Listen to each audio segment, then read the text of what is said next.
Rompiendo cadenas. Rompiendo cadenas. Rompiendo cadenas. Para eso estamos aquí.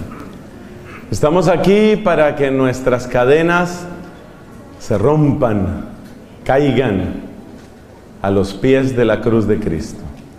En Él tenemos libertad, en Él tenemos salvación. Hermanos amados, cadenas. Lo más interesante de las cadenas es cuando la gente no sabe que las tiene. Eso es lo más interesante. Hay veces que somos esclavos y ni siquiera lo sabemos. Yo estaba oyendo una parte de la predicación de mi hermano Pedro. Me gusta el amor que le mueve, me gusta mucho, le doy gracias a Dios por él y por todos los misioneros de Jesús. Y yo pensaba en esa prisión, ¿no? Él nos hablaba de una prisión donde estaba el apóstol Pablo y su compañero de misión, Silas. Pablo y Silas sabían que estaban prisioneros, tenían que darse cuenta.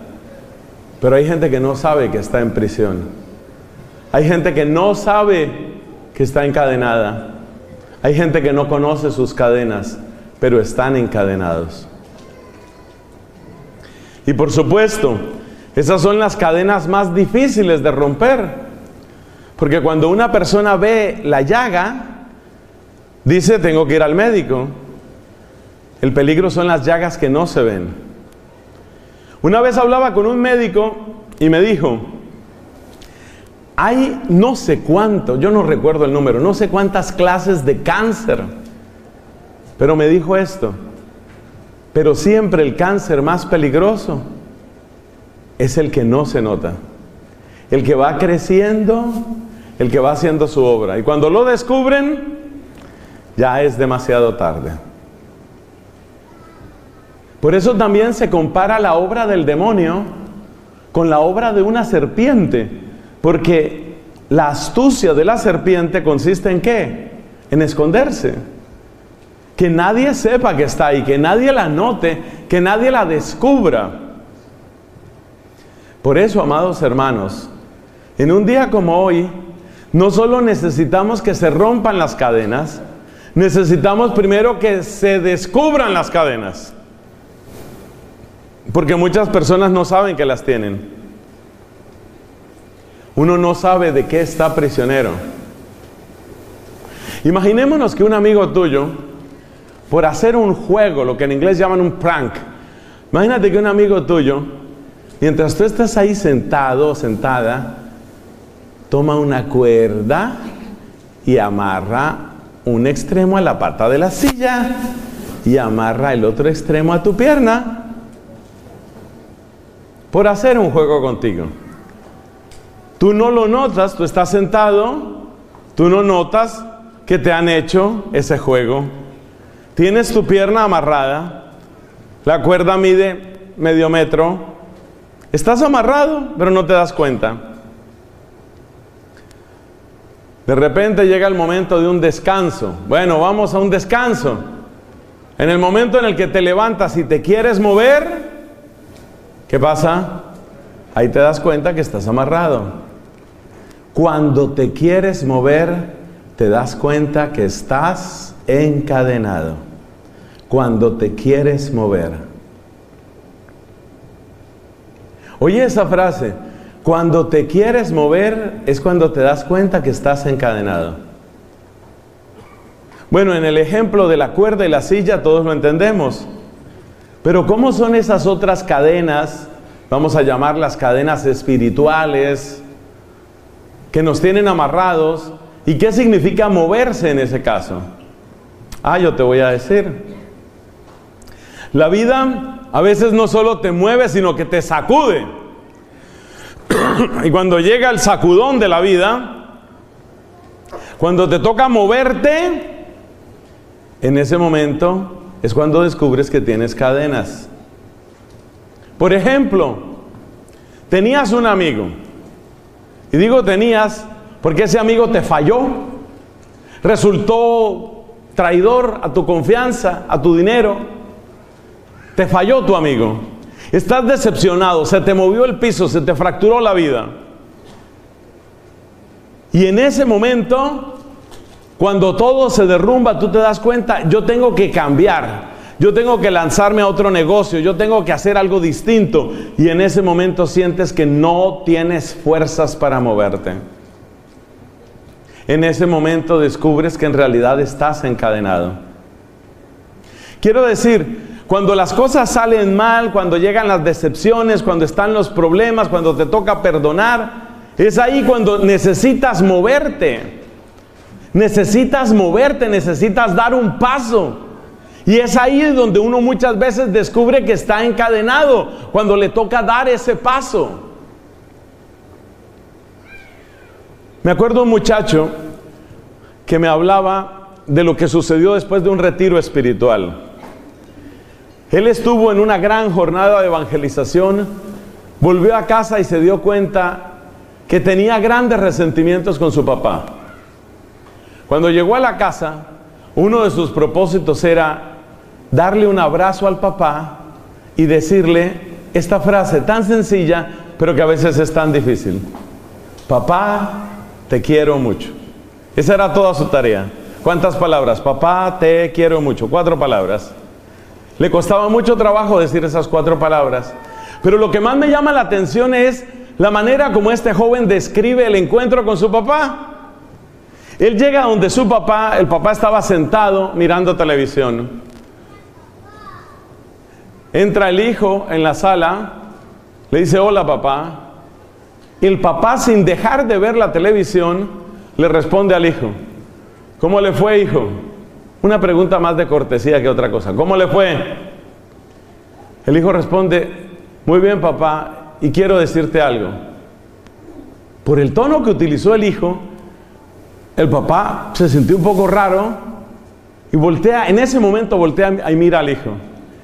El hijo se acerca, atención, el hijo se acerca para darle el abrazo al papá.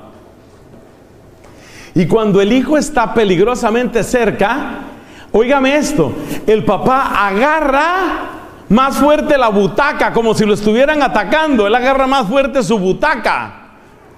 El hijo le extiende los brazos y este pensaba que era como un atracador. ¿Qué me va a hacer?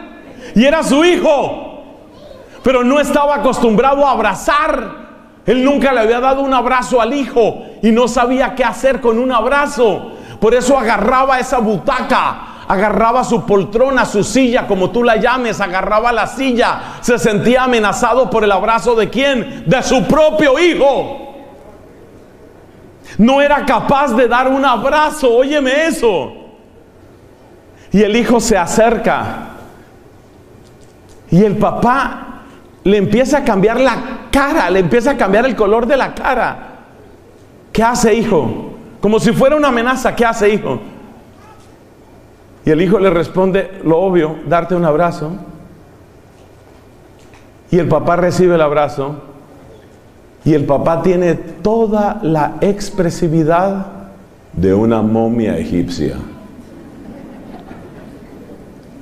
Tieso, tieso, agarrado a la silla, como el que aguanta una fórmula de captura de la policía. Y era el abrazo de su hijo. El hijo estaba haciendo algo que nunca había sucedido entre ellos. Y el papá no lograba entenderlo. Pero si 10 minutos antes tú le hubieras dicho a ese señor, el de la televisión, el papá, si tú 10 minutos antes le hubieras dicho: usted está encadenado emocionalmente, no diga tonterías, soy una persona normal, yo no le hago mal a nadie, yo no tengo ningún problema, yo no necesito sanarme de nada. No necesito sanarme de nada, hubiera dicho él. Pero cuando llega el hijo, cuando él tenía que levantarse de su silla, cuando él tenía que sacar sus brazos pesados y abrazar a su propio hijo, no pudo. O sea que sí estaba. ¿Y él lo sabía? Así pasa. Así pasa. Muchas veces estamos encadenados y no lo sabemos. Sobre todo emocionalmente estamos encadenados. ¿Cómo hacer para conocer nuestras cadenas? Esa es la predicación que traigo para ustedes hoy en el nombre de Jesucristo. Pero no vamos solamente a descubrirlas, esto se llama romper.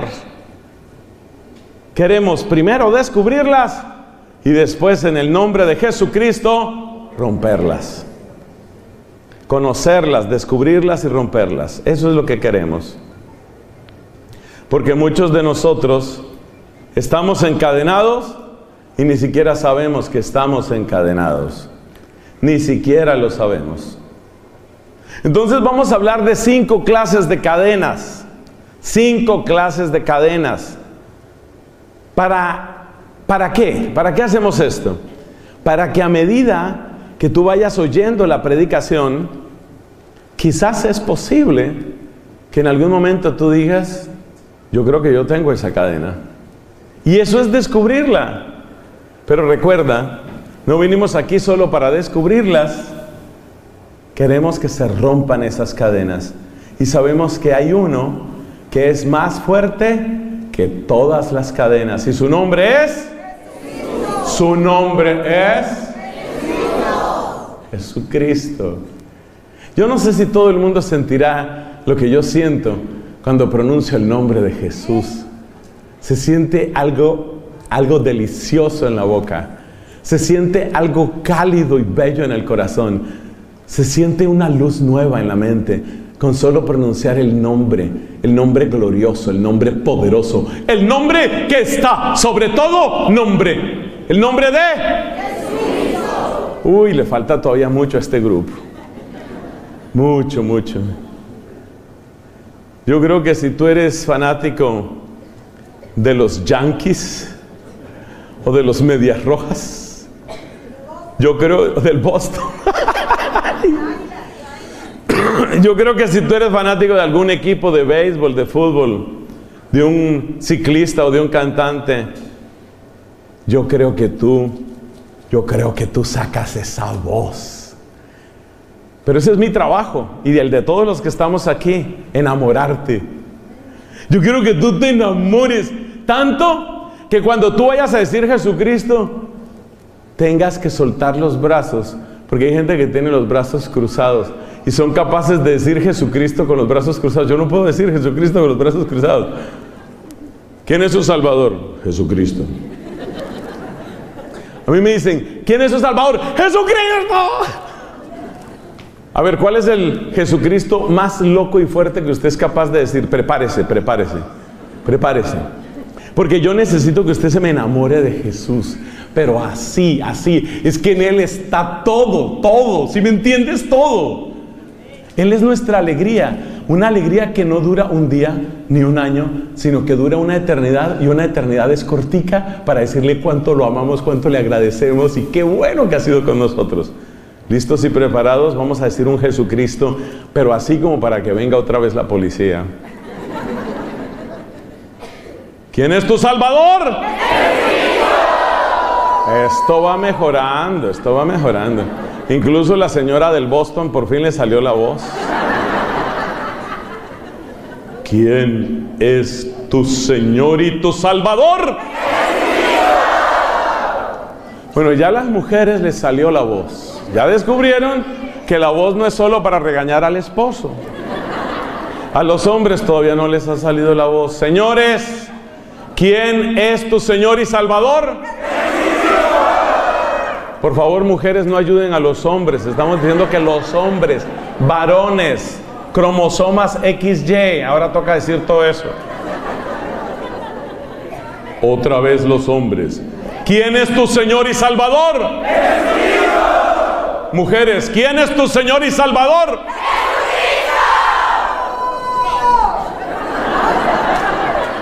Y ahora todos, ¿quién es? ¿Quién es? ¡Jesucristo! Ya eso está mejor. Ya eso está mejor. Porque aunque estoy aquí deslumbrado con estos reflectores, no vi a nadie con los brazos cruzados. Por favor, ustedes no me vuelvan a decir, mi Señor y mi Salvador es Jesucristo. No. Usted tiene que tener ese brillo en los ojos, tiene que tener ese gozo en el corazón. Vamos con las clases de cadenas, fue lo que prometimos. Vamos a ver las clases de cadenas. Tú vas a estar escuchando y mientras me vas oyendo, en el nombre de Jesús, estamos pidiendo el don del Espíritu Santo mientras hablamos. Mientras estamos hablando, tú vas a pedirle al Señor, ilumíname, Señor. Porque si hay cadenas, yo no quiero vivir encadenado. Yo no quiero vivir prisionero. Nos dice el apóstol San Pablo en la carta a los Gálatas, para ser libres nos liberó. ¿Quién? Ya se cruzaron los brazos otra vez. Ay, Jesús. Pero bueno, ese es mi trabajo, ¿cierto? Yo no puedo ponerle a usted mi trabajo. Mi trabajo es enamorarlo a usted de Jesucristo. Ese es mi trabajo. Y amo mi trabajo, me encanta, me hace feliz. Soy muy feliz, creo que tengo el mejor trabajo del mundo. Enamorar a la gente de Jesús es el trabajo más bello que puede haber en esta tierra. Por cierto, jóvenes que están aquí, consideren seriamente, ¿qué tal que Dios te esté llamando al sacerdocio y seas tú el que tenga que estar aquí predicando un día? Esa es una propaganda no pagada. Propaganda vocacional no pagada. Bueno, 5 tipos de cadenas, 5 tipos. Vamos con la primera clase de cadenas. Se llaman cadenas con las palabras y los pensamientos. Las palabras nos amarran, las palabras nos atan. Nuestros pensamientos nos amarran, nos atan. Las palabras tienen poder. Eso sabemos, que la palabra tiene poder. Y una palabra te puede atar, la palabra te puede amarrar. Ten cuidado con eso. Ese es el primer tipo de cadena. Es muy triste descubrir que muchas veces estas cadenas las ponemos nosotros mismos a las personas que más amamos. Hay muchos papás que han encadenado a sus propios hijos y no se dan cuenta de eso. Esas cadenas de palabras son cadenas de palabras. Y cualquiera diría que una palabra es algo débil. No, la palabra es muy fuerte. Muy, muy fuerte. Hay que leer, por ejemplo, la carta del apóstol Santiago, todo lo que dice con respecto a la lengua, es decir, con respecto al uso de la palabra y el poder que tiene la palabra. Y digo que muchos papás les ponen estas cadenas a sus hijos porque en un momento de impaciencia dicen cosas tontas a los hijos y esas cosas quedan grabadas profundamente en sus corazones. Eso de estarle diciendo al hijo, eso de estarle diciendo, por ejemplo, usted sí que es inútil, usted no va a servir para nada. He conocido casos de papás que por un momento de rabia dicen cosas terribles a sus hijas. Cosas como, por ejemplo, decirle a la hija, tú eres fea, tú eres la más fea. Parece una tontería, parece que es algo que va a terminar cuando termine la infancia, no es cierto. Para muchas personas, en realidad para todos nosotros, lo de ser feos o bonitos no es simplemente un asunto estético. Para todos, pero especialmente para los niños y sobre todo para las niñas, lo de ser fea o bonita no es simplemente un tema físico. Es un tema de, ¿soy digna de que me quieran? ¿Habrá alguien que me pueda amar? ¿Habrá alguien que me acepte? ¿Le podré gustar a alguien? Entonces una palabra tan dura como fea, esa palabra que parece una tontería, te repito, es una palabra que puede encadenar profundamente a una persona, porque en el fondo lo que le estás diciendo es, tú no vas a ser digna de ser amada, nadie te va a querer a ti. Y esa es una condena supremamente dura para una persona. De manera que esas palabras pueden llegar a encadenar a las personas, encadenar a las personas. A veces los papás sienten que están perdiendo autoridad o perdiendo dominio sobre los hijos, sobre las hijas.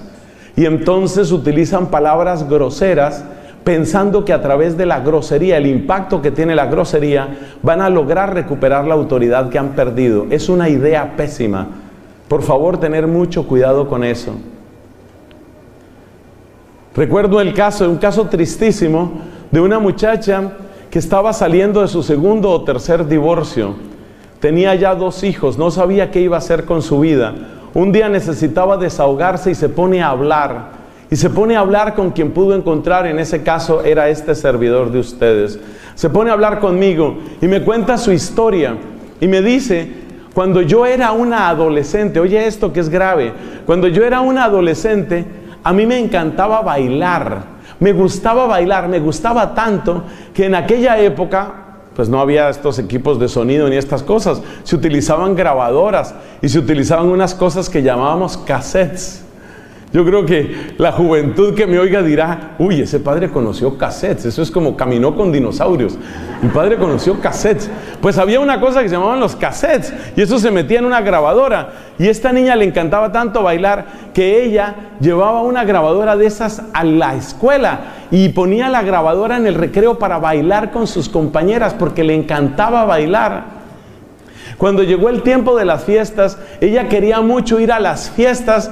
Por eso, porque le gustaba bailar. Ella no quería drogarse, ella no quería emborracharse, ella no quería conseguir novio, ella simplemente disfrutaba demasiado bailando. Y entonces se volvió realmente una costumbre para ella la de las fiestas, pero cometió un error, y es que cada vez llegaba más tarde después de la fiesta. Y a veces le decía al papá, voy a volver a las 12, y no volvía a las 12 sino a la 1, o voy a volver a la 1 y llegaba a las 3 de la mañana. Entonces el papá sintió que estaba perdiendo autoridad sobre su hija y se llenó un día de impaciencia y le dijo, ¿y usted es que está revolcándose con su novio o qué? Oiga esa palabra, oiga esa palabra. Esa muchacha ni siquiera tenía novio. Y entonces ella se quedó de una pieza, se quedó completamente descompensada, se quedó estupefacta. Ella no sabía qué decir porque no tenía nada que ver lo que el papá le estaba diciendo con lo que ella estaba haciendo.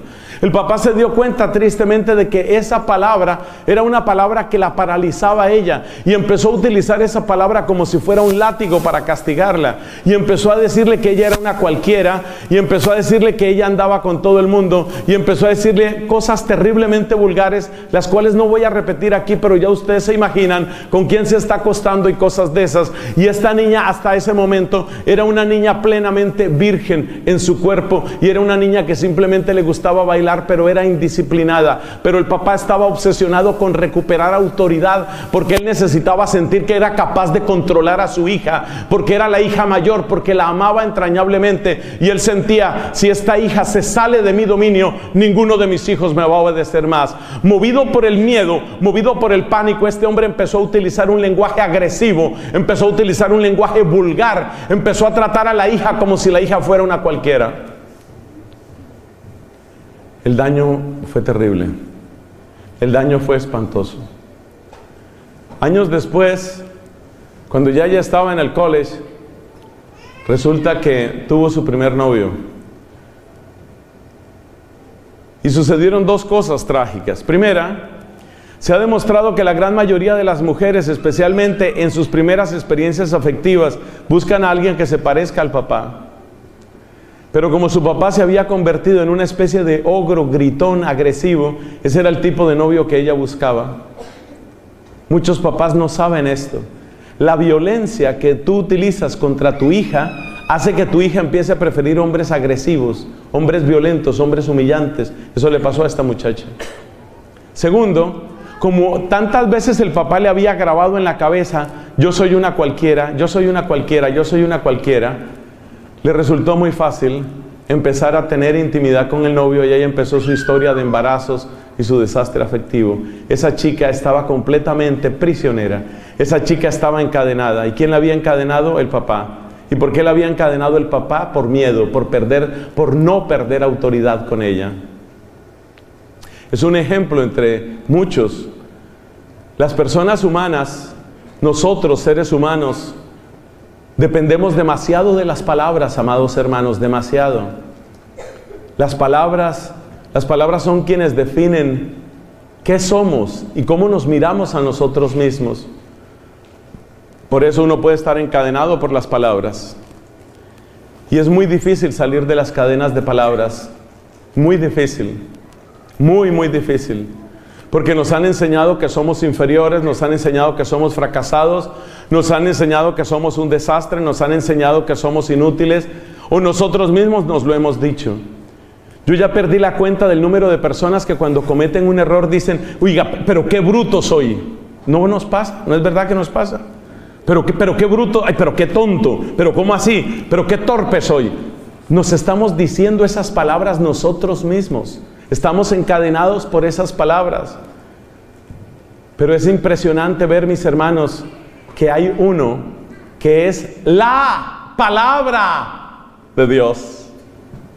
Y la palabra de Dios es más fuerte que todas las palabras. No te pierdas, a medida que vamos siguiendo este desarrollo, no pierdas la conexión que tienen unas palabras con otras y unas ideas con otras.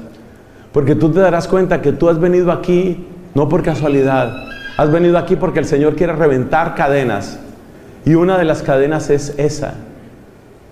Una de las cadenas es esa, cadenas de palabras. Segunda, son 5.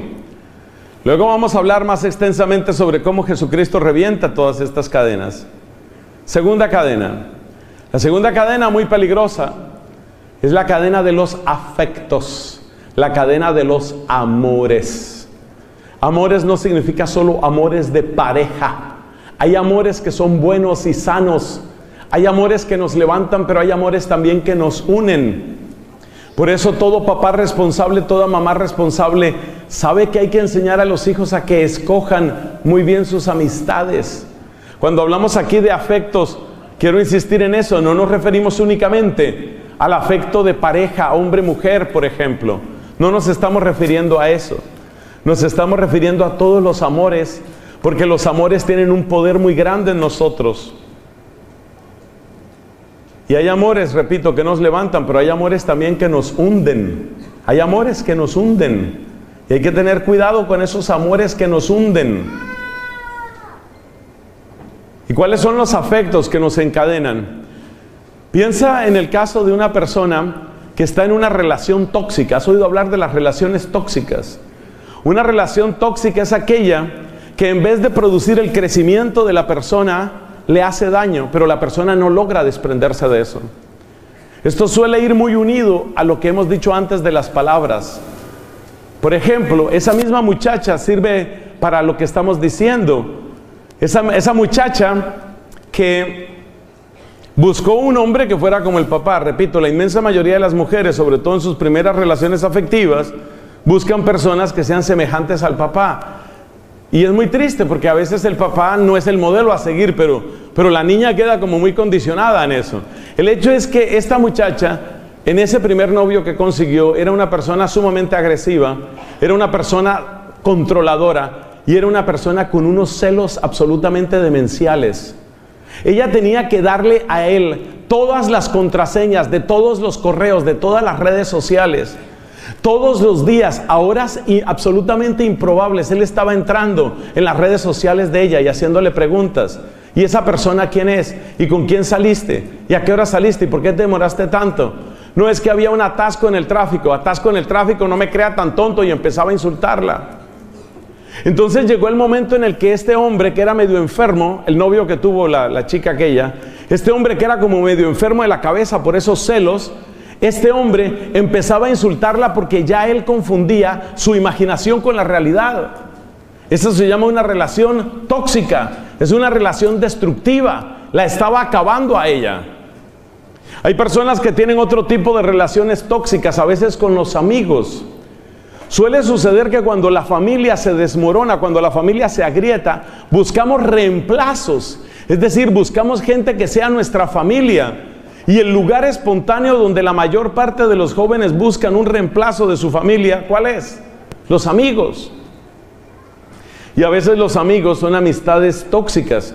Hay amigos muy buenos, muy buenos. Hay amigos que pueden ayudarnos a levantar la vida. Pero hay amigos que son increíblemente dominantes. Hay amigos que son una influencia perversa en nuestro corazón. Y esos amigos, pues de todas maneras, son gente que nosotros queremos. Nosotros le tenemos afecto, le tenemos cariño a esas personas. Y entonces hay un problema muy grave porque esos afectos nos están encadenando a lo que no conviene. ¿Cómo reconocer si una amistad es tóxica? ¿Cómo reconocer si una amistad te encadena? Te lo voy a decir a todos, pero les va a servir especialmente a los jóvenes. Quienes me conocen saben que yo tengo una especie de obsesión con la juventud, porque así me mandó Jesús en una experiencia muy fuerte que tuve. Y aunque yo no me considero particularmente juvenil, ni con un carisma particular hacia los jóvenes, no puedo evitar tener un amor grandísimo hacia los muchachos, las muchachas, queriendo que sus vidas sean protegidas, sanadas y levantadas. Y lo que voy a decir les va a servir especialmente a ellos. Mira, Querida joven, querido joven que me estás escuchando, pero también todos, ¿cómo reconocer cuando una amistad está empezando a encadenarte y está empezando a ser una amistad tóxica? Te lo voy a decir. Cuando esa persona no te deja tener tus propias convicciones, y esto se nota muy bien cuando tú estás dando pasos en Cristo. Vamos a suponer que tú vienes de un hogar católico, eres una persona un poco tímida, pero tienes convicciones. Por ejemplo, estás completamente en contra del aborto. Tú sabes que no hay ninguna razón para matar a un inocente. Tú sabes que incluso en el caso de una violación, si hubiera que hacer algo, si hubiera que castigar a alguien, que por supuesto hay que castigar a alguien, hay que castigar al violador. No tiene sentido castigar al bebé. El bebé no violó a la mamá. Tú eso lo tienes muy claro. Y resulta que tú eres una niña que tiene 18, 19 años, tiene su grupo de amigas. Y un día se ponen a conversar sobre el tema del aborto, las decisiones que está tomando este gobierno, cosas así parecidas. Y una de ellas precisamente ha abortado. Y entonces ella dice, con un tono absolutamente cínico, ella dice, pues muchas de ustedes ya saben, dice ella a su pequeño grupo de amigas, son 4 o 5 mujeres que están conversando, y dice ella, tal vez algunas de ustedes ya saben y otras no, pero yo no me arrepiento, yo aborté y no me arrepiento, creo que fue la mejor decisión que tenía que tomar. Lo dice sin una lágrima, lo dice sin ningún remordimiento, lo dice con absoluta tranquilidad y añade, y estoy muy contenta de ver que en este país hay muchas personas que están defendiendo los derechos de nosotras las mujeres, porque siempre la mujer ha sido oprimida, pero hay gente que está defendiendo nuestros derechos y por eso tenemos que apoyar a los que le dan independencia a la mujer. Si quiere terminar el embarazo, que lo termine. Así habla esa niña y habla con una absoluta convicción. Evidentemente es una chica que tiene gran liderazgo. Y mientras tanto, por el otro lado está la tímida esta que viene del hogar católico. Ella está en contra del aborto, pero no se atreve a hablar. Pero como la otra sigue haciendo propaganda y sigue diciendo que tenemos que apoyar la legislación en favor del aborto y que únicamente el partido tal o cual es el que ha estado defendiendo siempre a la mujer, finalmente la católica, esta tímida, se atreve a abrir su pequeña boquita y dice, pues yo sí no estoy de acuerdo, dice ella. Y entonces la otra, muy segura de sí misma, muy posicionada, muy convencida y que parece que estuviera en campaña electoral, le dice a la católica tímida, a esa chiquita, la que apenas abrió la boca, le dice, ¿tú qué vas a saber de esto? Tú eres una niña y tú no entiendes nada de esto. Y ahí la otra, por no perder la amistad de sus amiguitas, por no dañar el rato, aplasta, esconde sus convicciones. Óyeme lo que te estoy diciendo. Si tú tienes que esconder tus convicciones delante de tu amigo, esa amistad es tóxica. ¿Y qué hacemos? Mira, ¿cómo lo empiezan a manipular a uno? Lo empiezan a manipular así. Tú no puedes decir tus convicciones, porque si tú te muestras como lo que eres, una persona católica, convencida, enamorada de Jesucristo, defensora de la vida, te rechazan. Entonces, para que no te rechacen, ¿qué haces? Te callas. Cuando tú empiezas a callarte para que no te dejen de querer, ya estás encadenado. ¿Lo entendiste? Cuando ya, te lo repito, porque esto tiene que quedar muy claro a todos, pero especialmente a mis amados jóvenes. Esto tiene que quedar muy claro. Cuando tú empiezas a callarte para que no te dejen de querer, quiere decir que ya estás en cadenas.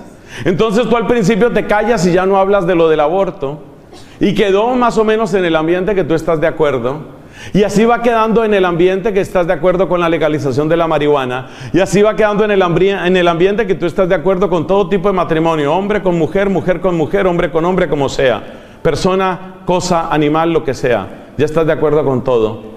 Entonces tú empiezas a retroceder en tus convicciones, empiezas a obrar en contra de tu conciencia, empiezas a traicionarte. ¿Por qué? Porque no quieres perder el afecto de tus amigos, porque no quieres parecer como el tonto.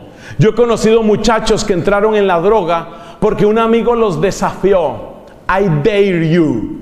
Te desafío a que no eres capaz de tomarte este trago así de un envión. Y le mandan un vaso horrible de whisky. Y el hombre se echa ese whisky y queda completamente mareado, pero él siente que él tiene que acreditarse ante su grupo de amigos como que yo sí aguanto. Y cuando tú tienes que estarle demostrando a tus amigos que tú sí eres lo que eres, esos no son tus amigos, son tus amos. Esa es la segunda pista. Te repito, la primera va especialmente para las mujeres, bueno, sirve para todos. Y la segunda va especialmente para los hombres, pero también sirve para todos. La que sirve especialmente para las mujeres es cuando tienes que callar tus convicciones para no perder el cariño, la amistad, el aprecio, el afecto de alguien. Ya estás encadenada, mamá, ya estás encadenada. Cuando tú tienes que demostrarle a los demás que sí eres lo que eres, ya estás encadenado, hermanito, ya te encadenaron. ¿Cuántas estupideces cometen los muchachos por tratar de demostrar a sus amigos eso? Pero esto sucede en hombres y mujeres igual. Yo doy ejemplos, pero tú me entiendes. Esto pasa en los hombres y pasa en las mujeres. Y son cadenas que tenemos, mis hermanos. Un muchacho sale de misa, se encuentra con sus amigos. Hola, ¿y qué? ¿Qué hace? ¿De dónde viene? Y este siente que si dice, vengo de misa, se van a burlar de él, porque resulta que ninguno de los amigos va a misa, porque resulta que ellos consideran que ese es un asunto de mujeres, o como dicen en algunos países, de viejas beatas. Y de una vez añaden una cantidad de palabras irresponsables, como que todas son hipócritas y yo no sé cuántas cosas más. Y entonces para no quedar mal, para que no se note quién es él, entonces ¿qué le toca hacer? Miente, oculta. No, por ahí estaba caminando un poco. Sí, claro, caminando un poco dentro de la iglesia, ¿no? Pues sí, un poquito estaba caminando. Es que con este frío me puse a caminar dentro de la iglesia. Ah, sí, claro. Entonces fíjate, cuando tú empiezas a esconder tus convicciones, cuando tú sientes que tienes que demostrarle a la otra persona que sí y que sí, te están dominando. No digas que es tu amigo, no digas que es tu novio. Di más bien, mi amo y yo soy su esclava. Mira, está tan descarado el mundo que una de las obras más vendidas, y esto para mí es una vergüenza de la humanidad, una de las obras más vendidas es precisamente una obra que exalta ese tipo de relación, una relación amo-esclava. La obra esa tan leída y tan vendida, de las obras más vendidas en todos los tiempos en Amazon, es la obra de las 50 sombras o cosa parecida de Grey, 50 Shades of Grey. Esa obra ha sido vendida de una manera impresionante, absurda. Así de podrido está el mundo, así de podrido está. Así estamos. ¿Qué quiere decir eso? ¿Cómo es posible que una obra que exalta la violencia, la agresividad psicológica y física contra la mujer se vende tanto? ¿Eso qué significa? ¿Sabes por qué sucede? Sucede por una cosa, mis hermanos, porque amamos nuestras cadenas. Porque nos han enseñado a amar nuestras cadenas y eso es terrible. Entonces fíjate, las palabras nos encadenan, como cuando nos dicen que somos tontos o como cuando nosotros decimos soy un fracasado. Esas palabras nos amarran, nos encadenan, y hay afectos que nos encadenan, como esas relaciones con los amigos donde tú empiezas a esconder lo que crees. Yo le digo a todos, tengo varios jóvenes por aquí y yo bendigo a nuestros jóvenes, a todos ustedes también, hombres y mujeres, pero yo miro por ejemplo aquí a esta amiga y yo le digo, nunca escondas tus convicciones, nunca. El que te quiera hacer esconder tus convicciones no es tu amigo. Quiere ser tu amo, quiere dominarte. Tú eres tú, ten tus convicciones. Y si tú has descubierto, por ejemplo, que hay uno que se llama Jesucristo y que es tu Señor y Salvador, tú no tienes por qué esconderlo. Hay una frase muy bonita que me enseñaron esta semana y la comparto ahora con ustedes, hermanos. Y esa frase es: Jesucristo te salvó en público. En público. Tu fe no la puedes vivir solo en privado. Jesucristo te salvó en público, tú no puedes vivir tu fe solo en privado. Esa frase es muy importante. Yo no sé si ustedes ya perdieron el impulso, porque les voy a preguntar una vez más quién es su Señor y Salvador, y yo quiero saber exactamente a qué volumen sale ese grito de amor que tenemos por un hombre y Dios que nos ha redimido. ¿Quién es tu Señor y Salvador? ¡Jesucristo! Amén, amén, amén. Él es. Y no hay por qué esconderlo. No lo vamos a esconder, no lo vamos a esconder. Van dos cadenas. Cadenas de palabras, cadenas de afectos. Tercera cadena, tal vez es la más fácil de reconocer, se llaman los vicios. Los vicios son horribles cadenas. Hermanos, yo hace varios años que conozco esta obra preciosa de los misioneros de Jesús. He escuchado, creo que decenas de testimonios, matrimonios, jóvenes. He escuchado vocaciones de muy distintas clases, pero hay algo que hay en común. La gente ha experimentado el poder de Jesús, que es el que sana, el que salva, el que libera. Es maravilloso el Señor Jesucristo. Pero hay algo que me impacta mucho. La cantidad de gente que en su testimonio dice: yo estaba encadenado por la droga, encadenado por el alcohol, encadenado por la pornografía, encadenado por el juego. Los vicios, mis hermanos, los vicios son cadenas. Los vicios son cadenas. No se necesita mucha explicación para esto. Todos nos damos cuenta que los vicios son cadenas. Todos, menos el que está metido en el vicio. Porque ese es el problema, que nosotros creemos que negando el pecado lo hacemos desaparecer. Y no es cierto. Es lo mismo que la persona que tuviera, Dios nos libre, tiene un tumor y dice: no, yo no tengo ningún tumor. Eso no hace desaparecer el tumor. Eso no hace desaparecer el tumor. Ahí lo tienes. Ahora bien, si eres sanado en el nombre del Señor Jesús, si un tratamiento médico, si una operación te elimina ese problema, ahora sí estás limpio. Pero antes no digas eso. Tus palabras no tienen esa clase de poder. Entonces lo que pasa con los vicios es que todo el mundo se da cuenta que ese señor es un alcohólico, pero él dice: no, yo puedo controlarlo perfectamente. Pues sí, es verdad, me gusta tomarme mis copas, no lo niego, no lo niego. O sea, yo pienso que es lo normal. O sea, que uno por la mañana esté borracho, por la tarde esté borracho, por la noche se tome unas copas, amanezca un poco mal y luego pues entonces se tome otro poco. Eres un alcohólico, hermano. No, no, no, yo lo puedo controlar, yo lo puedo controlar, yo lo puedo controlar. Es la mentira más grande que te dices: yo lo puedo controlar. No es cierto, no es cierto, no lo estás pudiendo controlar. Estás gastando el dinero que tu familia necesita y no lo estás pudiendo controlar.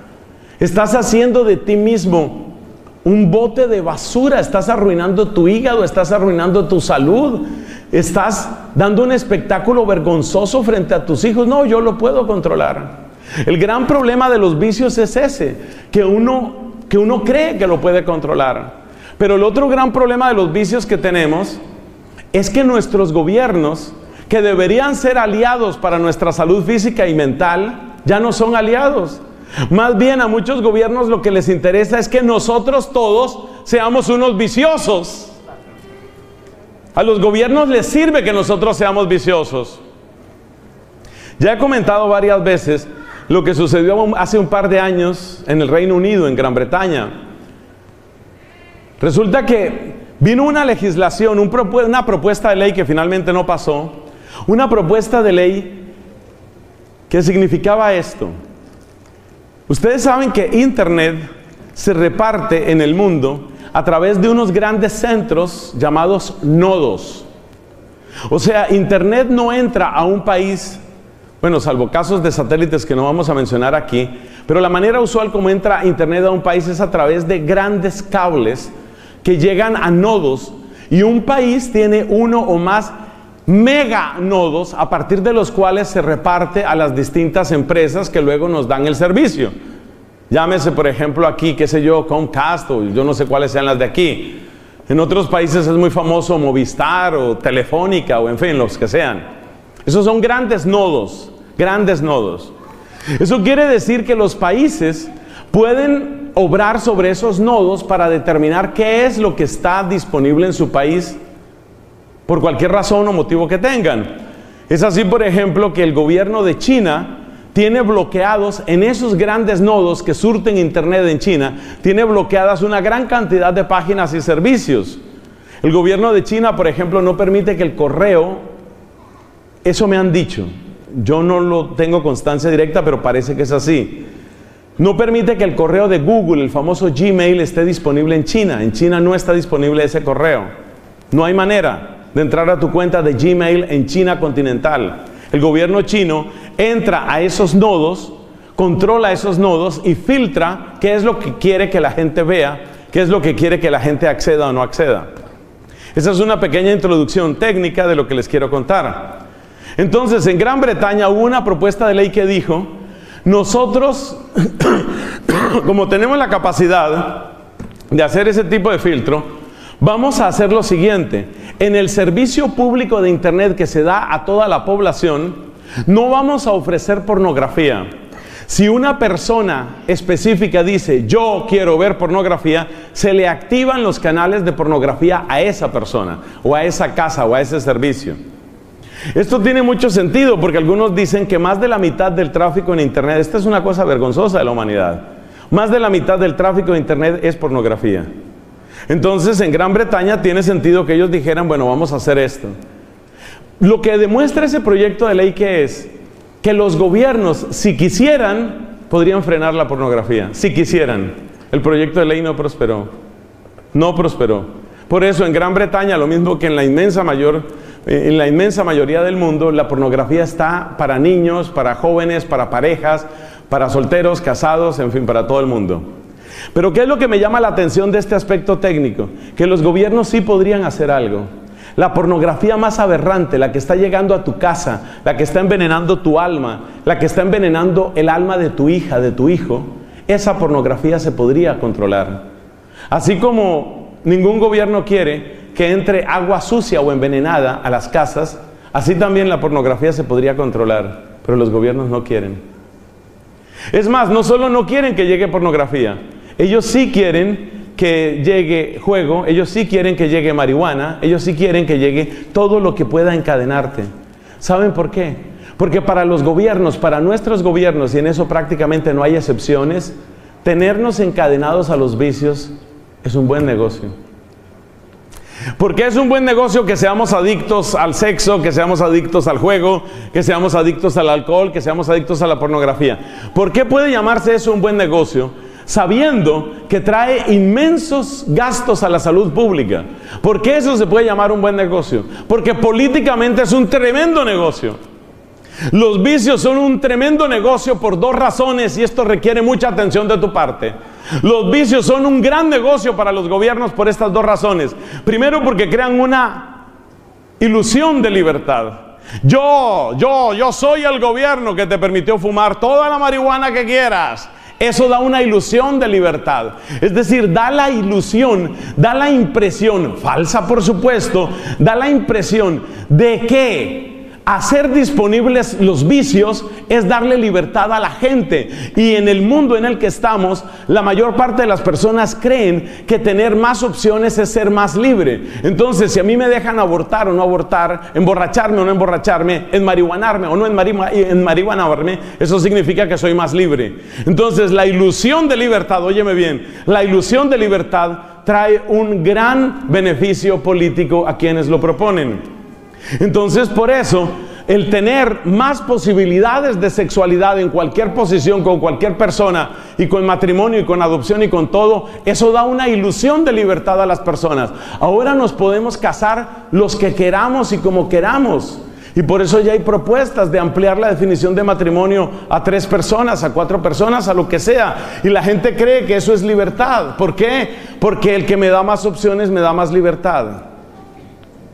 Ese terrible sofisma, el que me da más opciones, me da más libertad, hace que traiga un enorme beneficio político para los interesados el ofrecer legalización de la marihuana y cosas como esas. Y por supuesto, si yo soy el abanderado de esa legislación, la gente sabe que yo estoy en la punta de lanza, estoy en la vanguardia, voy llevando la delantera, y eso significa que van a votar por mí. Por eso los políticos saben que tienen que hacer esas cosas para mantener la atención y el respaldo de sus electores. Esa es una razón por la que a ellos les resulta muy importante. Es una razón por la que les resulta muy importante apoyar este tipo de vicios.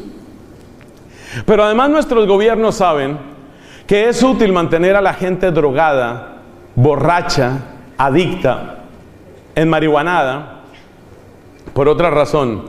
Y es que cada vicio, antes que ser, o además de ser una cadena a una cosa, por ejemplo a un cacho de marihuana, o a una botella de tequila, o a una página pornográfica, además de ser una cadena que te une a ese objeto o a esa realidad externa, todo vicio es una cadena que te centra sobre ti mismo y te vuelve inútil y torpe para analizar lo que está sucediendo en la sociedad.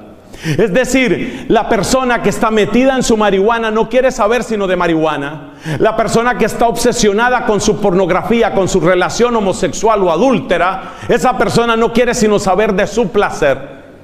Esto está plena y científicamente demostrado, mis hermanos. A medida que nosotros tristemente nos volvemos más viciosos, se empiezan a producir en nuestros cerebros una serie de circuitos en torno a una sustancia que se llama dopamina y otras parecidas.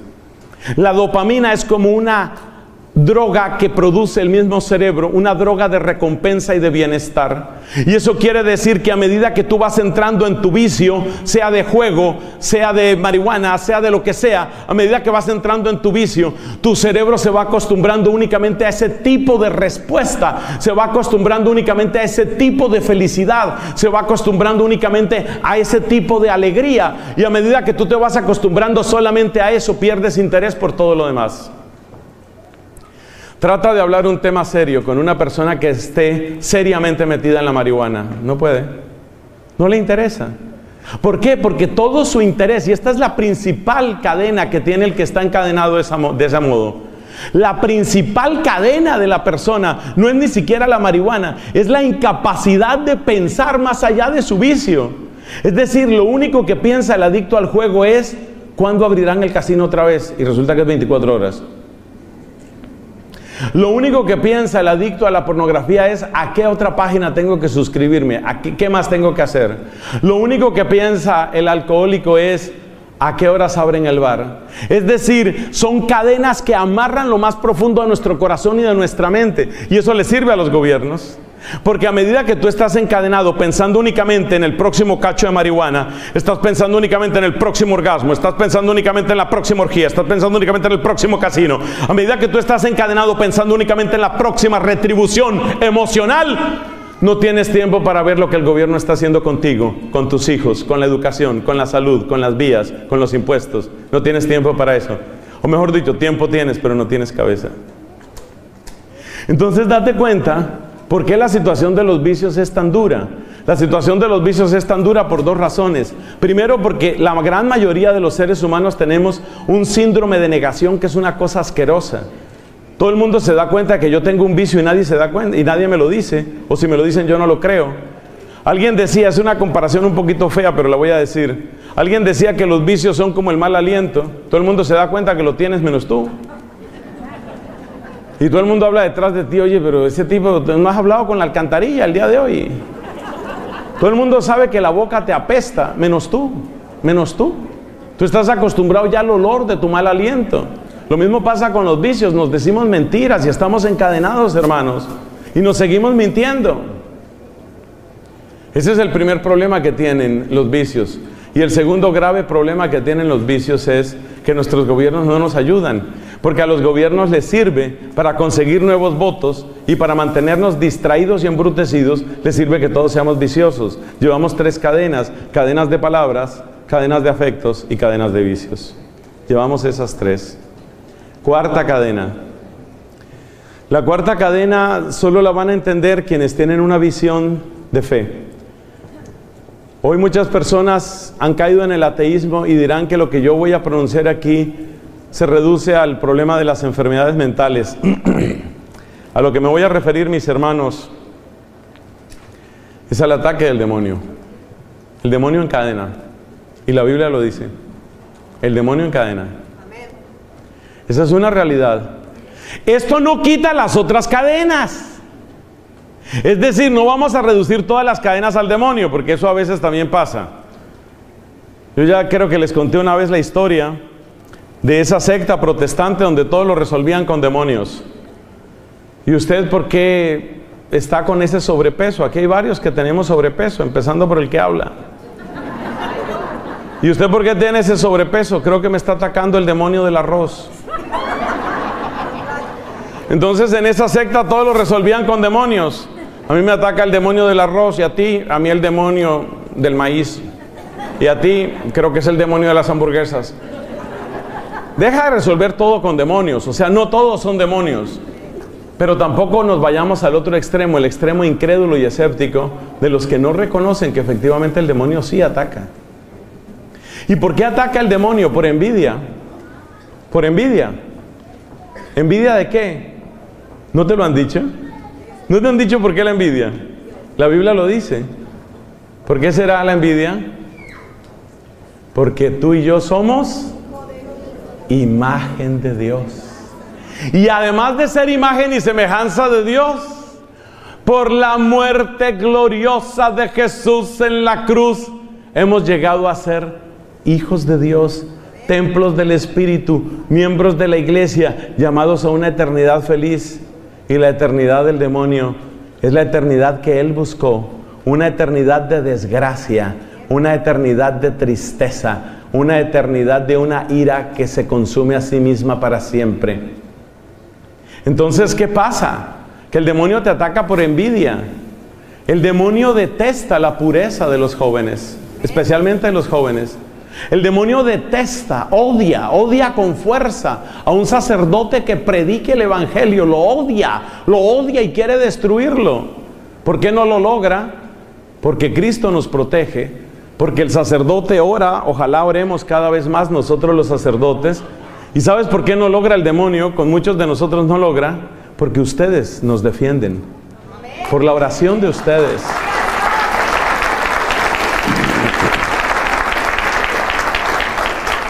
Por favor, lo digo públicamente, por favor, sigan orando por mí. Por algo el Papa lo que más repite es, recen por mí, recen por mí. Y siempre hay que orar por los sacerdotes, por los obispos, por el Papa. Incluso si vemos que a veces, no sé, hacen cosas que no nos convencen o que no entendemos, siempre hay que orar por los sacerdotes, hay que defenderlos. Entonces el demonio es envidioso y el demonio ataca. Y el demonio quiere encadenarle, y la Biblia nos cuenta la historia de una pobre mujer que llevaba 18 años encorvada. Y a mí me parece una cosa impresionante lo que nos dice ese pasaje. Esta mujer llevaba 18 años encorvada. Y Jesús dice, si a alguno de ustedes se le cae en el pozo el buey o el asno, no lo saca aunque sea sábado. Y no lo desata aunque sea sábado para que pueda beber. Y a esta que es hija de Abraham no se le podía desatar. ¿Qué fue lo que hizo Jesús? Jesús rompió la cadena, y la cadena le había puesto el demonio.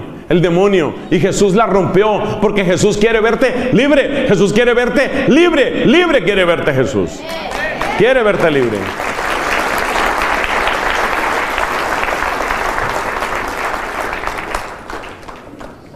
Entonces el demonio nos ata. El demonio nos encadena.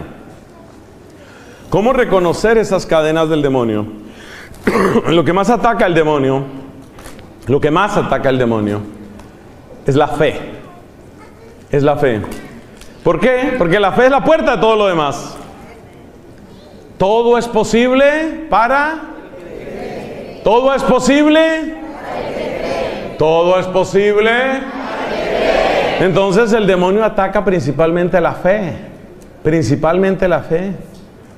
Hay personas que no logran creer. Yo estuve ante el ataque del demonio a una persona. Fue una cosa impresionante.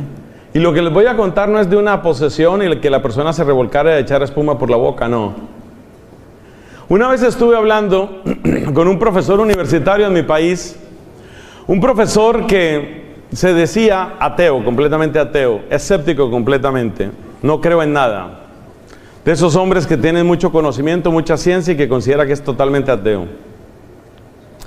Estuve hablando con él largo rato, me invitó a su casa, estuve hablando con él mucho rato. Finalmente, después de 2 horas de conversación, dijo, no tengo más objeciones, no tengo más preguntas, pero ¿sabe una cosa? Tampoco creo. O sea, todo lo que él me preguntaba yo se lo respondía. El Señor me ha permitido pues prepararme todos estos temas de apologética, de fe, de teología, y realmente todo, absolutamente todo lo que él me preguntó yo se lo podía responder en el nombre del Señor. Y después de que llevaba 2 horas respondiéndole y que ya se le acabaron las preguntas, me dijo, no tengo más que preguntar, pero tampoco creo. Estaba atado, fíjate. Pero la cosa no termina ahí. Entonces mira lo que me dice. Yo no creo en Dios, pero yo tengo una hijita y a mí me gustaría que usted le diera una bendición. Me gustaría que usted le diera una bendición. Yo no creo en Dios, pero bendígame mi hija. Entonces fui a bendecir la hija de él. Fuimos al segundo piso de su habitación, de su casa. Él estaba ahí con su esposa o con la mujer con la que vivía. En todo caso era la mamá de la niña. La niña estaba durmiendo en una cuna, una niña absolutamente preciosa, una princesa de Dios. Y bueno, yo me puse a orar. Yo realmente no esperaba que sucediera nada especial. Yo me puse a orar porque, bueno, es bonito orar por los niños, es precioso orar por un niño, por una niña. Me pongo a orar por la niña, yo cerré mis ojos y estuvimos 3 o 5 minutos. Y mira lo que me dice el ateo. ¿Sabe lo que me sucedió, Fray Nelson? Le dije, no tengo ni idea. Me dice, mientras usted estaba haciendo su discurso, él no decía oración, mientras usted estaba haciendo su discurso, yo vi en la parte de arriba de la cuna de mi hija, yo vi un aro de luz. Oye eso, mientras estábamos orando, él, no yo, él, el ateo, vio un aro de luz que bajaba sobre la hija mientras estábamos orando. Yo me alegré y cuando ya yo iba a decir aleluya, él dijo, pero sigo siendo ateo.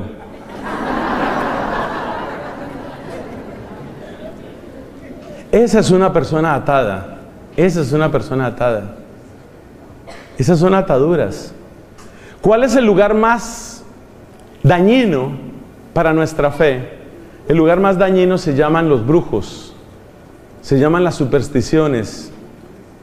Aquí en Estados Unidos abundan, eso es lo que yo he podido comprobar, brujos que no se presentan como brujos, porque si ponen en la puerta de la casa dice Pepe Rodríguez, brujo.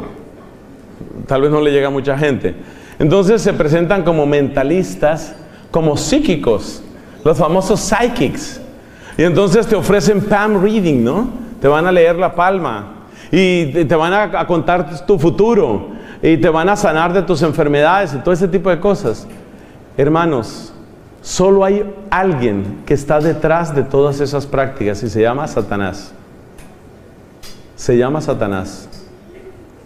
¿Y cuál es el propósito de todo eso? ¿Cuál es el propósito de todas esas prácticas de la nueva era, todas esas prácticas de lectura de la mano, todas esas prácticas de meditación?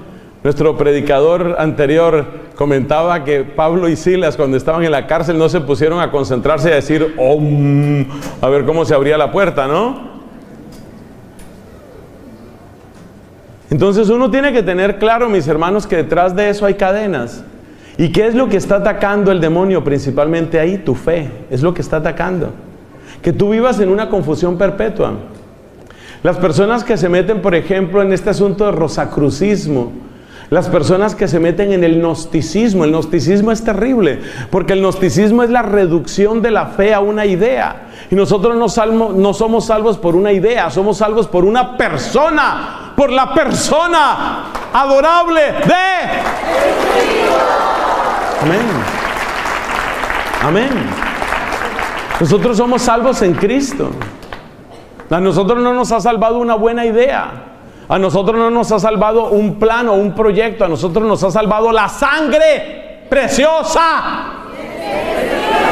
de Jesucristo. Amén. Es esa la que nos ha salvado. Entonces el demonio va a atacar principalmente tu fe, y el lugar donde más ataca es a través de la superstición, a través de la magia, a través del espiritismo, a través de la nueva era. Y la gran mayoría de los católicos, incluso un buen número de sacerdotes, y vergüenza me da decirlo, parece que están completamente dormidos con esto, y a la gente le parece completamente normal entrar a un curso de yoga y nadie sabe de dónde vienen los nombres de las posturas del yoga hasta que te pones a investigar. ¿Sabes cuál es el origen remoto de las posturas del yoga? De los nombres de las posturas del yoga son invocaciones de dioses hindúes. Entonces, por ejemplo, cuando en la postura de yoga te dicen, ahora levante su tobillo y póngalo sobre su nuca, cosa que a personas como yo nos resulta completamente sencillo. Ya es un poco más difícil cuando tocan los dos pies, me cuesta un poco más de trabajo. ¿Por qué esa postura? Mire, mire, aquí por ejemplo, póngale cuidado como voy levantando. Bueno, mañana sigo, pero la idea es esa. De uno va levantando el pie y lo pone en la nuca. ¿Por qué pie en la nuca no se llama? Ahora vamos a hacer la postura de pie en la nuca. No, eso le ponen su nombre, Rajatama, Shakayama. Y usted no sabe lo que está diciendo. Pero si usted investiga, son invocaciones de dioses hindúes.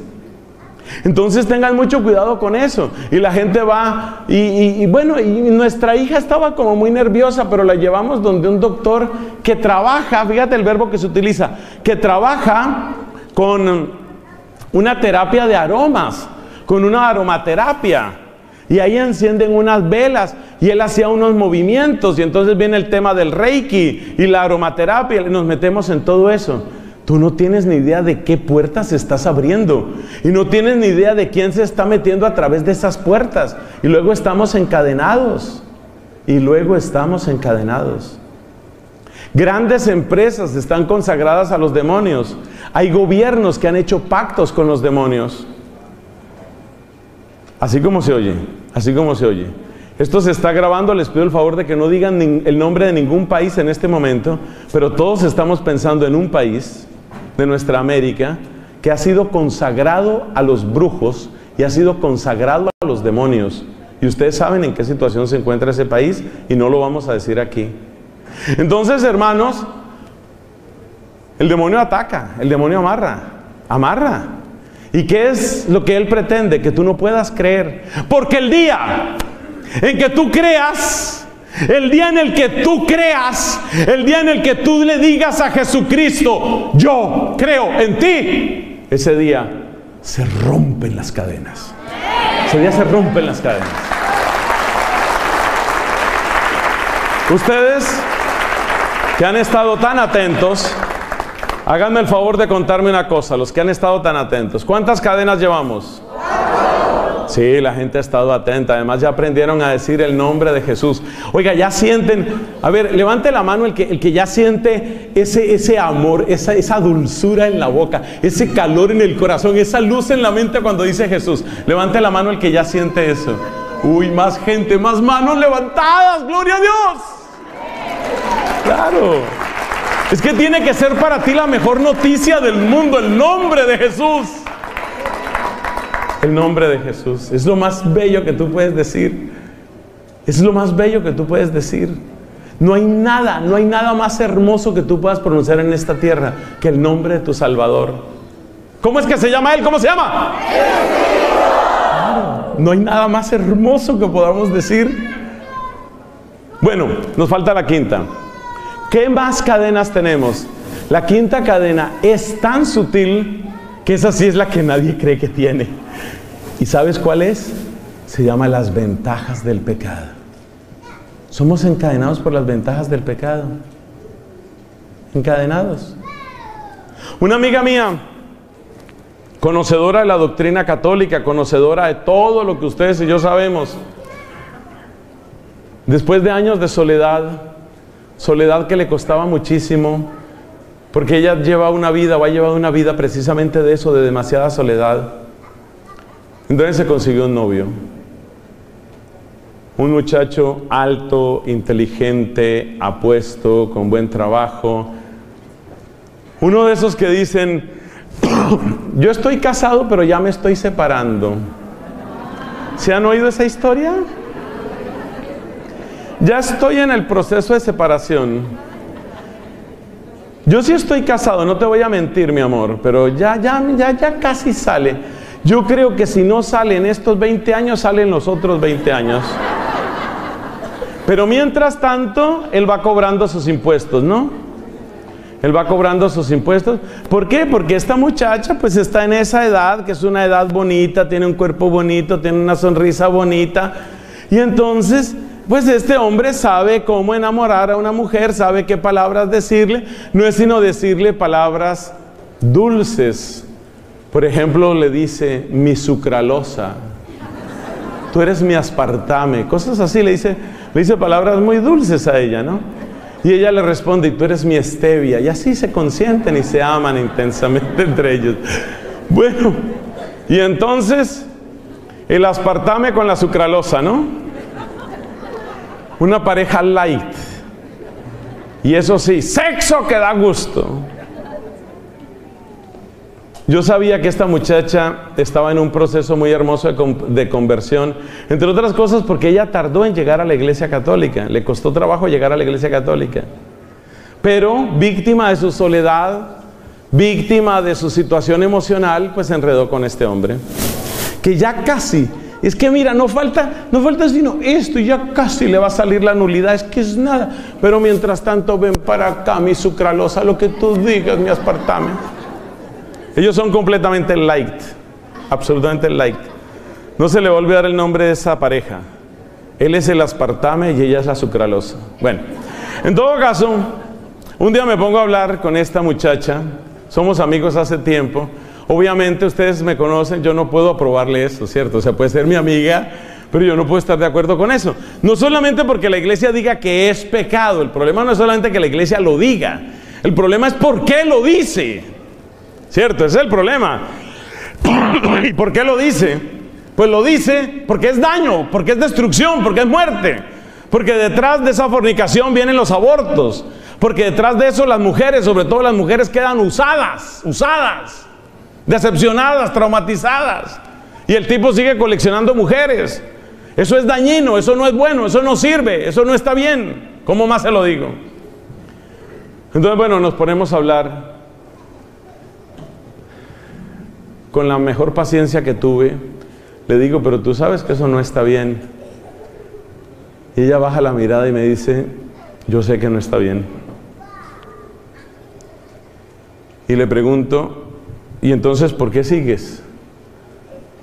Y me responde ella, es que es muy difícil dejarlo. Es muy difícil dejarlo.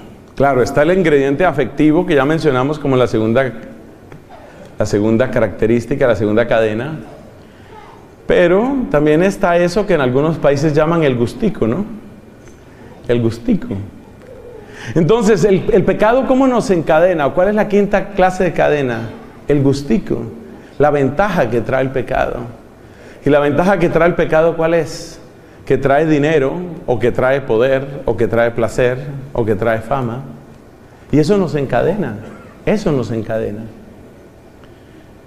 ¿Qué será que en todas partes los que están en el poder quieren perpetuarse? Xi Jinping, por ejemplo, este señor de China, ya está buscando cambiar la constitución para perpetuarse en el poder. Evo Morales cambiando la constitución para perpetuarse en el poder. Maduro ya cambió la constitución para perpetuarse en el poder. Con el debido respeto a todos mis compatriotas colombianos, lo último que quería hacer Uribe era otra vez cambiar la constitución para seguir para siempre en el poder. Ortega en Nicaragua, cambiar la constitución y seguir en el poder. ¿Eso cómo se llama? Las ventajas y las ventajas, y las ventajas nos encadenan. Las ventajas del pecado nos encadenan, hermanos. Resultamos encadenados por las ventajas del placer, las ventajas del poder, las ventajas del dinero. Todo eso nos encadena. En resumen, son 5 cadenas: las palabras, los afectos, los vicios, el demonio y las ventajas del pecado. La buena noticia, ¿cuál es? Cristo rompe todas. Amén. Y vamos a ver, así en resumen vamos a ver cómo Cristo va rompiendo una por una estas cadenas. Una por una estas cadenas. No hay palabra más fuerte que su palabra. El cielo y la tierra pasarán, dice Jesús. Mis palabras, Jesús te da una palabra que no la puede destruir nadie. El día que Jesús te dice, por ejemplo, a través del sacerdote, que es un momento glorioso, yo te perdono, esa palabra destruye todo. Esa palabra destruye todo. Cuando tú lees en la palabra de Dios, por eso tenemos que enamorarnos de la palabra divina. Cuando tú lees en la palabra de Dios, aunque una madre, está en el profeta Isaías, aunque una madre se olvidara del fruto de sus entrañas, yo jamás te olvidaría. Cuando Dios te dice, que no ves que te tengo tatuada, le habla así al pueblo de Dios, no ves que te tengo tatuada en mi mano, llevo tu nombre grabado en mí, con amor eterno te amé. Esas palabras no las puede destruir nadie. Entonces, a medida que tú te acercas a Jesús y tú vas recibiendo esas palabras, las palabras de Jesús te van limpiando. Juan capítulo 15 dice eso. Jesús les dice a sus discípulos, las palabras que yo les he dicho los han limpiado. Es decir, va llegando su palabra y va saliendo toda mentira, va saliendo todo lo que todos te han dicho. Te han dicho que tú eres un tonto, te han dicho que tú eres un incapaz, te han dicho que tú eres un inútil, te han dicho que tú eres feo. Y el Señor responde a todo eso diciendo, te amo y estoy contigo. Y a medida que tú sientes que su amor es real y que su amor está contigo, todas las otras palabras se pulverizan, se las lleva el poder de su palabra. Ustedes están limpios por el poder de la palabra. Y a medida que tú sientes el poder de esa palabra y a medida que tú sientes que esa palabra crece dentro de ti, porque Jesús dijo que su palabra era semilla, y la semilla no es para que se quede siendo semilla, la semilla es para que crezca dentro de ti. Y a medida que la semilla, a medida que la palabra va creciendo dentro de ti, tú vas sintiendo, todo lo puedo en aquel que me conforta. Amén. Él revienta esas otras palabras. Por eso, a medida que tú oyes palabra de Dios, a medida que oyes buena predicación, a medida que te conectas con las emisoras católicas, hay una por ejemplo que se llama Radio Jesús, a medida que tú te vas conectando con emisoras católicas, a medida que tú vas oyendo predicación, a medida que tú vas leyendo la palabra de Dios, a medida que tú vas memorizando la palabra, toda otra palabra cae frente a la palabra del Señor. Toda otra palabra.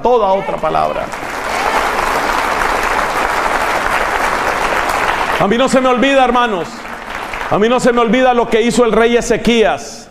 El rey Ezequías, cuando recibió una carta amenazante, una carta donde un rey extranjero le decía, voy a entrar a tu territorio, te voy a destrozar, voy a apoderarme todo lo tuyo, voy a invadirte, te voy a hacer nada. ¿Sabes lo que hizo Ezequías? Tomó la palabra esa, la palabra de ese rey, y se fue al santuario de Dios y le dijo, mire, aquí le mandan decir. Él llevó la palabra del enemigo y la hizo comparecer frente a la palabra de Dios. Y eso es lo que tú tienes que hacer. Esas palabras de insulto, esas palabras de humillación, esas palabras que te degradan, llévalas hoy. Para eso tienes todo un día de oración. Llévalas hoy y hazlas comparecer frente al Señor Jesucristo. Segundo, los amores. Yo no sé si tú has visto una inundación. Con toda seguridad sí la has visto, porque la televisión nos ha mostrado muchas inundaciones en Australia, aquí en Estados Unidos, en la costa este. Me acuerdo de las inundaciones en Atlantic City hace unos años. Bueno, en fin, situaciones difíciles. Tú has visto inundaciones en muchas partes. Hay una inundación que te puede hacer mucho bien. Hay un diluvio que no mata, sino que da vida. Romanos capítulo 5. El amor de Dios ha sido derramado en nuestros corazones. Amén. Con el Espíritu Santo que se nos ha dado. Me gustó tanto la canción de la lluvia. Aquí estaban proyectando la lluvia. Me gustó tanto la canción de la lluvia. Sobre todo porque, como le pone, esta gente va mejorando, ¿no? Viene la canción y además van presentando ahí la lluvia que cae. Y nos dicen, llénate de esa lluvia. Llénate de esa lluvia. Llénate, déjate inundar. ¿Cuánto Espíritu Santo hay que pedir? ¿Cuánto? ¿Poquito? Mucho. ¿Por qué tengo que pedir Espíritu Santo? Porque quiero estar tan lleno, óyeme esto, quiero estar tan lleno del Espíritu Santo que no me quepa ningún otro espíritu. ¿O es que tú quieres tener otro espíritu? ¿Tú quieres estar poseída por algún otro espíritu aparte del Espíritu Santo? ¿Tú quieres estar poseído por algún otro espíritu aparte del Espíritu Santo? Entonces, como no quieres ningún otro espíritu sino el Espíritu Santo, tienes que llenarte del Espíritu Santo. Llénate de ese amor. Llénate de ese amor. Llénate. A medida que te llenas de ese amor, los demás amores Ya no tienen poder. ¿Qué es lo que te hace esclavo? ¿Qué es lo que hace que tú estés mendigando? Hay unas personas que uno las mira así, unas muchachitas que miran con cara de que, ¿y usted sí me va a querer? No, permiso. ¿Y usted sí me va a querer? Tampoco. ¿Y usted sí me va a querer? Yo no sé si ustedes han entrado a esas tiendas de mascotas. ¿Han entrado? ¿Han visto en las tiendas de mascotas cómo hay unos gaticos que lo miran a uno como diciendo, pick me, llévame? Entonces hay personas que tienen así corazón de gatito. ¿Usted sí me va a querer? ¿O me va a violar y me va a dejar con 3 hijos como el otro novio que tuve?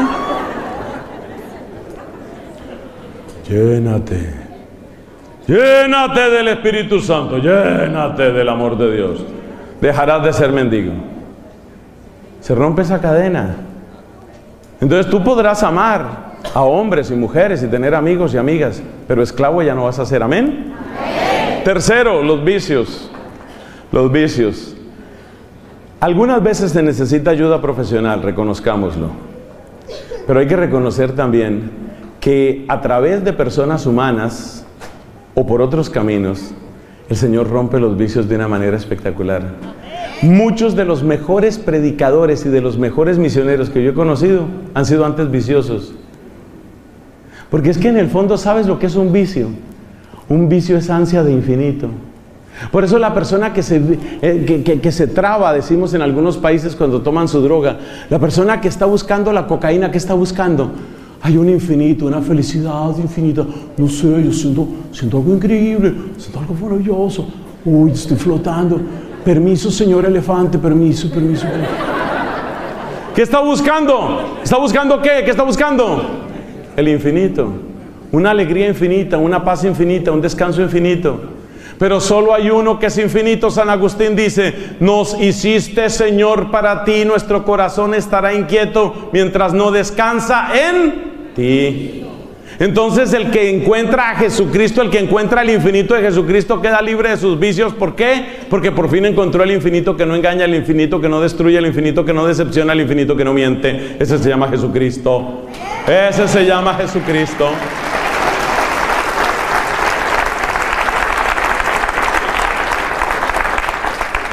Con respecto al demonio, la victoria es fácil y rápida. Dice el Salmo, se levanta Dios y huyen sus enemigos. Se levanta Dios y huyen sus enemigos. Trae la victoria de Cristo, trae el nombre de Jesús a tu vida. Dale el trono de tu corazón a Jesucristo y tú verás lo que es huir a Satanás. ¿Amén? Amén. Es eso, es así de sencillo. Así de sencillo. Mira, el problema no es problema. ¿Y sabes por qué no es problema? El problema no es problema por una razón muy sencilla. El demonio le tiene pánico a Jesucristo. Tú estás en Cristo, el demonio te tiene pánico a ti. Eso no lo digo yo, eso lo dice una doctora de la iglesia que se llama Santa Catalina de Siena. Santa Catalina de Siena dice, cuando empezamos en la fe, nosotros le tenemos miedo al demonio. Cuando crecemos en la fe, el demonio nos tiene miedo a nosotros. Únete a Jesucristo. Mira, esto de renovar nuestra fe, sobre todo con el credo, es el mejor negocio que tú puedes hacer. Una de las mejores estrategias contra el demonio es simplemente recitar el credo con frecuencia, renovar así tu fe. Unido a Cristo, nada puedes. Lee, por favor, vuelve a leer Marcos capítulo 16. Ni siquiera las serpientes los podrán destruir a ustedes, ni siquiera los venenos los podrán destruir a ustedes. Convéncete de eso, por favor. Es así de sencillo. Pero hay que estar unidos a Cristo. Una vida de oración. Hay una oración que tiene la Iglesia Católica que une la proclamación continua de la fe y la memoria de la fe junto con el acto mismo de la oración. Por eso es tan poderosa. Su nombre es muy conocido, el Santo Rosario. El Santo Rosario es precioso. Apréndelo, disfrútalo, practícalo. No como repitiendo esterilmente, repítelo y te darás cuenta de que es muy poderoso. Nos dice la primera carta de Juan, el Espíritu Santo que está en ustedes es más fuerte que el espíritu que está en el mundo, es decir, el espíritu del demonio. No tengas miedo. ¿Y el quinto cuál era? Las ventajas. Salmo 16. ¿Qué dice el Salmo 16? Me encanta mi heredad, me ha tocado un lote hermoso, me encanta mi heredad. A medida que tú descubres las riquezas de tu vida en Cristo, tú te das cuenta que las ventajas pasajeras del pecado no son nada. Este hombre que nos estaba predicando, Pedro que nos estaba predicando, el de Son by Four, nos contaba cómo en una época de su vida era importantísimo para él estar en el número 1, ¿te acuerdas, no? Número 1 de los Billboard, no sé qué. Y después ya eso no es importante. ¿Por qué? Porque ahora descubrí otra cosa más importante. Yo me voy a permitir repetir aquí esa parte de la predicación de él, porque es que me parece un ejemplo que todos entendemos. En ese momento para él era importante estar en el número 1 de esa publicación. Después se dio cuenta que era mucho más importante estar en el libro de la vida. Y es así todo. Entonces para mí era muy importante la alegría y por eso me emborrachaba. Pero después encontré la alegría del Señor y me pareció una tontería emborracharme.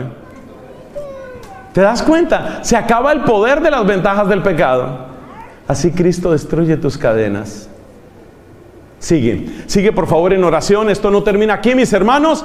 Esto sigue, mis hermanos, porque es necesario orar, porque es necesario cantar, porque es necesario alabar y es necesario descubrir que solo en Él tenemos salvación. Porque dice el apóstol San Pedro, no nos ha sido dado otro nombre bajo el cielo por el cual seamos salvos. Solo el nombre de...